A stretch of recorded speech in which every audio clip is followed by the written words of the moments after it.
Flow AI এ আসার পরে আপনি যদি স্টার্ট বাটনে ক্লিক করে আপনার একটা ফটো আপলোড করতে চান, সেক্ষেত্রে কিন্তু আপনি এখন আপলোড করতে পারবেন না।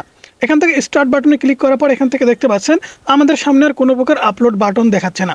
গত কয়েকদিন হলো আমাকে অনেকেই কমেন্টস করতেছেন, মেসেজ করতেছেন যে ভাই ফ্লো এআই আর কাজ করছে না, ফ্লো এআই আমরা ফটো আপলোড করতে পারছি না।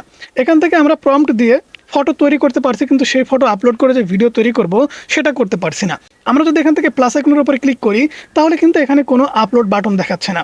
এছাড়া আমরা যদি এখান থেকে ন্যানো বানানা প্রো এখান থেকে ভিডিও সিলেক্ট করে দেই এবং আমরা যদি ভিডিও তৈরি করতে যাই, সেক্ষেত্রে প্লাস আইকনে ক্লিক করলে আমরা কোনো প্রকার আপলোড বাটন পাচ্ছি না। এখান থেকে এই এরোর উপরে ক্লিক করলে আমরা যদি আপলোডের উপরে ক্লিক করে দিই তাহলে কিন্তু আমাদের কোনো প্রকার আপলোড বা আমাদের গ্যালারি ওপেন হচ্ছে না। এখান থেকে কিন্তু আপনি একটা অপশন দেখতে পাচ্ছেন আপলোড বা অল বলে। এখানে যদি আপনি ক্লিক করেন তাহলে এখানে ইমেজ আছে, ভিডিও আছে, আপনি কিন্তু এখান থেকে কিছুই করতে পারতেছেন না, ফটো আপলোড করতে পারতেছেন না। এটার সমাধান কিভাবে করবেন আজকের ভিডিওতে আমি ফ্লো এআই এ ফটো আপলোড করার সমাধান করে দেবো। কারণ ফ্লো এআই এখনও কিন্তু পেড হয়নি। আপনারা যদি ফ্লো এআই ওপেন করেন সেক্ষেত্রে কিন্তু আপনাদের সামনে এরকম ইন্টারফেস আসে। এখান থেকে কিন্তু অনেকেই এই আপগ্রেডের উপরে ক্লিক করে দেন। আপগ্রেডের উপরে ক্লিক করে দেওয়ার পরে আপনাদের সামনে কিন্তু ঠিক এরকম অপশন আসে, upgrade for more access to Google flow. অর্থাৎ এখানে আপনাকে মান্থলি কিনে নিতে হবে বা ইয়ারলি অর্থাৎ বছরে কিনে নিতে হবে। সেক্ষেত্রে আমি আপনাকে বলবো এটা কিন্তু ফ্রিতেই আপনি ব্যবহার করতে পারবেন, তবে আপনাকে কয়েকটা টিপস অ্যান্ড ট্রিক্স অ্যাপ্লাই করতে হবে। তো কীভাবে ওপেন করবেন আমি সর্বপ্রথমে সেখান থেকে আপনাদেরকে দেখাই। তো আমরা এটা একদম ফ্রেশ করে দিচ্ছি। ফ্রেশ করে দেওয়ার পরে আমরা এখান থেকে গুগল ক্রোম ব্রাউজার অ্যাপ্লিকেশনটি ওপেন করে নিচ্ছি। গুগল ক্রোম ব্রাউজার অ্যাপ্লিকেশনটি ওপেন করে নেওয়ার পরে এখান থেকে নতুন পেজ নিয়ে নিচ্ছি। নতুন পেজ নেওয়ার পরে এখান থেকে আমরা সার্চ করে দেবো ফ্লো এআই। ওকে, ফ্লো এআই লিখে সার্চ করে দেওয়ার পরে আমাদের সামনে উপরে যে ওয়েবসাইটটা চলে আসছে, এই ওয়েবসাইটটা জাস্ট আমরা ওপেন করে নেব। ওপেন করে নেওয়ার পরে এখান থেকে কিন্তু আপনাদের যে কোনো একটা জিমেল অ্যাকাউন্ট দিয়ে অ্যাকাউন্ট ক্রিয়েট করে নিতে হবে। তো আমাদের যেহেতু অ্যাকাউন্ট ক্রিয়েট করা আছে দেখতে পাচ্ছেন, এখান থেকে নিউ প্রজেক্টের উপরে ক্লিক করে দিব। নিউ প্রজেক্টের উপরে ক্লিক করে দেওয়ার পরে আমাদের সামনে কিন্তু ঠিক এরকম ইন্টারফেস আসতেছে। প্রত্যেকের সামনে কিন্তু এরকম ইন্টারফেস আসতেছে। প্লাস আইকনে ক্লিক করলে আমরা ফটো আপলোড করতে পারছি। তো এবারে আমরা এখান থেকে কীভাবে ফটো আপলোড করব, কীভাবে ভিডিও তৈরি করব, এখান থেকে আপনি নিউ প্রজেক্টের উপর ক্লিক করে দেবেন। নিউ প্রজেক্টের উপরে ক্লিক করে দেওয়ার পরে একদম কর্নারে আপনি দেখতে পাচ্ছেন 3 ডট আইকন। ওকে, এই 3 ডটের উপরে একটা ক্লিক করে দেবেন। ক্লিক করে দেওয়ার পরে একদম নিচের দিকে চলে আসবেন। নিচের দিকে আসার পরে এখান থেকে আপনি দেখতে পাবেন ডেস্কটপ সাইড। জাস্ট ডেস্কটপ সাইডটা আপনি ইনেবল করে দেবেন। ডেস্কটপ সাইড ইনেবল করে দিলে আপনাদের সামনে কিন্তু ঠিক নতুন একটা ইন্টারফেস ওপেন হবে এবং সব কিছু একটু ছোটো ছোটো দেখা যাবে। এই যে দেখতে পাচ্ছেন সব কিছু ছোটো ছোটো দেখা যাচ্ছে এবং আপনি কত কাজ করেছেন সব কিছু কিন্তু দেখতে পাবেন। তো দেখতে পাচ্ছেন এআই থেকে কিন্তু আমরা অনেক অনেক ফটো ভিডিও তৈরি করে নিয়েছি, সব কিছু কিন্তু দেখাচ্ছে। তো এখানে নিচে দেখতে পাচ্ছেন নিউ প্রজেক্ট, নিউ প্রজেক্টের উপর একটা ক্লিক করে দেবেন। নিউ প্রজেক্টের উপরে ক্লিক করে দেওয়ার পরে আপনাদের সামনে কিন্তু নতুন ইন্টারফেস শো করবে, যেটা একদমই অপরিচিত, কারণ আপনি ডেস্কটপ সাইট ওপেন করেছেন। এখন দেখেন একদম নিচের দিকে একবারে ছোটো ছোটো সব কিছু কিন্তু চলে আসছে, আর ওপরে কিন্তু কিছু টুলস বার আপনাকে দিয়েছে। এবারে আপনি কি করবেন, আপনি যদি ফটো তৈরি করেন তাহলে এখানে দেখতে পাচ্ছেন ভিডিও লেখা আছে। এখান থেকে আপনি জাস্ট ন্যানো বানানা সিলেক্ট করে দেবেন। এখান থেকে দেখতে পাচ্ছেন ইমেজ সিলেক্ট করে দিলাম। ইমেজ সিলেক্ট করে দেওয়ার পরে ফাঁকা জায়গায় ক্লিক করে দিলাম, তাহলে কিন্তু এখানে ন্যানো বানানা চলে আসলো। অর্থাৎ আমরা একটা ফটো তৈরি করতে পারবো। তো ফটো তৈরি করার জন্য এখান থেকে কিন্তু প্রম্পট দিতে হবে, অথবা আপনি যদি একটা ফটো দিয়ে বলেন যে আমাদের ফটোটা এরকম হবে, সেক্ষেত্রে কিন্তু আপনি তৈরি করতে পারবেন। তো এবারে আপনাকে প্লাস আইকনের উপরে একটা ক্লিক করে দিতে হবে। এই যে প্লাস আইকন, প্লাস আইকনের উপরে ক্লিক করে দেবেন।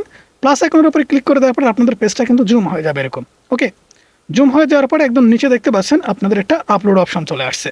অর্থাৎ এখন এখানে দেখতে পাচ্ছেন 2টা পেজ, ঠিক আছে, এই যে 2টা পেজ কিন্তু দেখতে পাচ্ছেন। এখান থেকে জাস্ট একদম নিচের দিকে কিন্তু আপনি আপলোড বলে অপশন পাচ্ছেন। এই আপলোডের উপরে একটা ক্লিক করে দেবেন।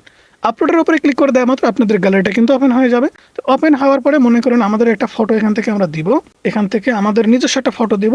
দেখতে পাচ্ছেন এবারে কিন্তু আমরা ফটোটা এখানে আপলোড করতে সক্ষম হয়েছি।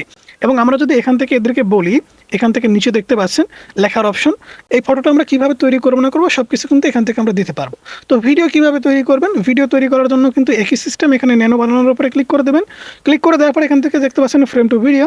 তো এখান থেকে জাস্ট আপনি ভিডিওর উপরে ক্লিক করে দেবেন। দেন আপনার ভিডিওটা কী ফরম্যাটে হবে এখানে ফ্রেম দিয়ে দিচ্ছি।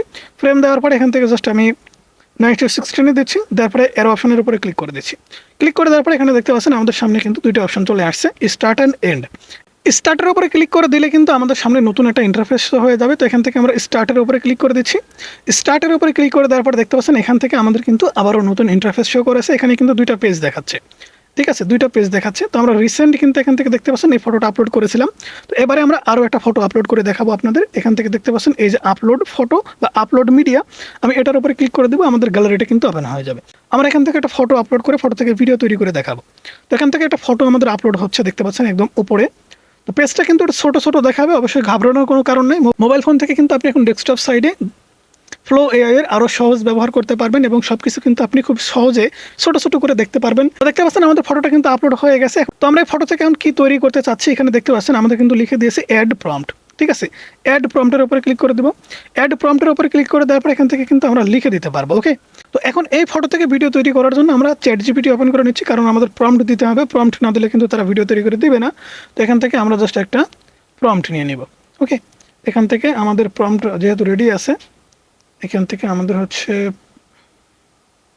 এই যে ভিডিও প্রম্পট, এখান থেকে জাস্ট আমরা এই ভিডিও প্রম্পটটা, এটা 2 নম্বর ফটো ছিল আমাদের, এখান থেকে ভিডিও প্রম্পট আমরা কপি করে নিচ্ছি। কপি করে নেওয়ার পর এখান থেকে জাস্ট আমরা পেস্ট করে দিচ্ছি। পেস্ট করে দেওয়ার পরে আমি জুম আউট করে এখান থেকে সেন্ড বাটনের উপরে ক্লিক করে দিচ্ছি। সেন্ড বাটনের উপরে ক্লিক করে দেওয়ার পরে কয়েক সেকেন্ডের মধ্যে কিন্তু আপনাদের থেকে ভিডিও রেডি হওয়া শুরু হয়ে যাবে। দেখতে পাচ্ছেন আমাদের কিন্তু ভিডিও এখান থেকে রেডি হচ্ছে। তো ফ্লো এআই এ অনেকেই কিন্তু আসেন এরকম ফটো আপলোড করতে পারতেছেন না, কিংবা ইমেজ দিয়ে কোনো কাজ করতে পারতেছেন না, ভিডিও তৈরি করতে পারতেছেন না। আমার মনে হয় আজকের ভিডিওটা দেখার পরে আপনাদের সমাধান আপনারা করতে পেরেছেন। তো এখন কিন্তু আপনারা খুব সহজেই ফ্লো এআই থেকে ফটো এবং ভিডিও তৈরি করতে পারবেন। জাস্ট আপলোড অপশনটা কিন্তু কোথায় আছে আপনারা অবশ্যই খুঁজে বের করবেন। বিশেষ করে আপনাদের ডেস্কটপ সাইটটা কিন্তু এনেবল করতে হবে, তবেই কিন্তু আপনি ফ্লো এআই থেকে কাজ করতে পারবেন। তো বন্ধুরা, কারা কারা উপকৃত হয়েছেন অবশ্যই কমেন্টস করে জানাবেন। যারা নতুন আছেন অবশ্যই আমাদের চ্যানেলটি সাবস্ক্রাইব করবেন। ভালো থাকবেন, সুস্থ থাকবেন। আল্লাহ হাফেজ, দেখা হচ্ছে পরবর্তী কোনো ভিডিওতে।